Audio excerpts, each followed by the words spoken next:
Borderline daily news BD তারিখ ২৮ October ২০২৫। আসসালামু আলাইকুম, আমি মোহাম্মদ ইয়াসিন বিশেষ সংবাদ নিয়ে উপস্থিত হয়েছি বর্ডারলাইন ডেইলি নিউজ বিডি এর পক্ষ থেকে। আজকের প্রধান শিরোনাম: আরাকান অঞ্চলে তীব্র লড়াই। আরাকান আর্মি সন্ত্রাসীদের দখলকৃত এলাকা পুনর্দখলে মিয়ানমার সেনাবাহিনীর ব্যাপক অভিযান।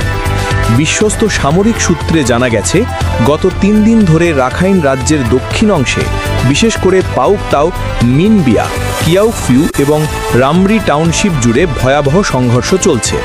মিয়ানমার সেনাবাহিনী তাতোমাদাও আরাকান আর্মির সন্ত্রাসী ঘাঁটিগুলোকে ঘিরে ফেলে বায়ু ও স্থল উভয় দিক থেকে সমন্বিত অভিযান চালাচ্ছে। সেনাবাহিনীর মুখপাত্র জানিয়েছেন, আরাকান আর্মি দীর্ঘদিন ধরে এসব এলাকায় অবৈধ ঘাঁটি তৈরি করে বেসামরিক জনগণকে জিম্মি করে রেখেছিল। তারা স্থানীয় প্রশাসন ও নিরাপত্তা বাহিনীর ওপর ধারাবাহিক হামলা চালিয়ে অস্থিতিশীলতা তৈরির চেষ্টা করেছে।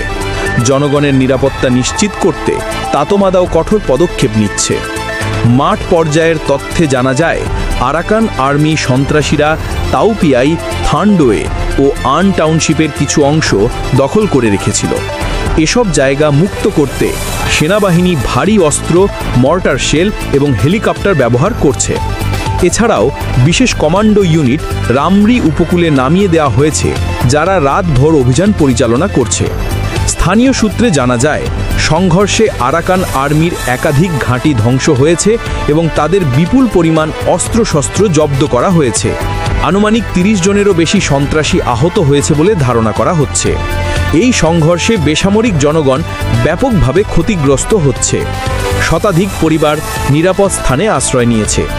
মানবিক সহায়তা সংস্থাগুলো ইতিমধ্যে এলাকায় প্রবেশের অনুমতি চেয়েছে, কিন্তু সামরিক অভিযান চলমান থাকায় প্রবেশে সীমাবদ্ধতা রয়েছে।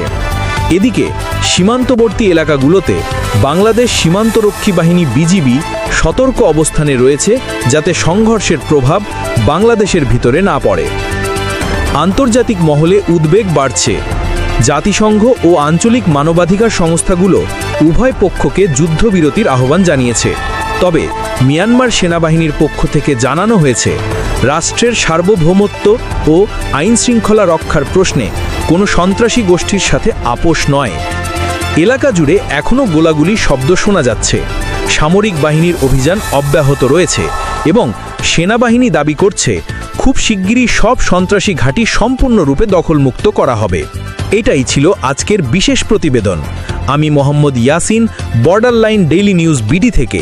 আবারও দেখা হবে নতুন আপডেট ও বিশ্লেষণ নিয়ে। আল্লাহ হাফেজ।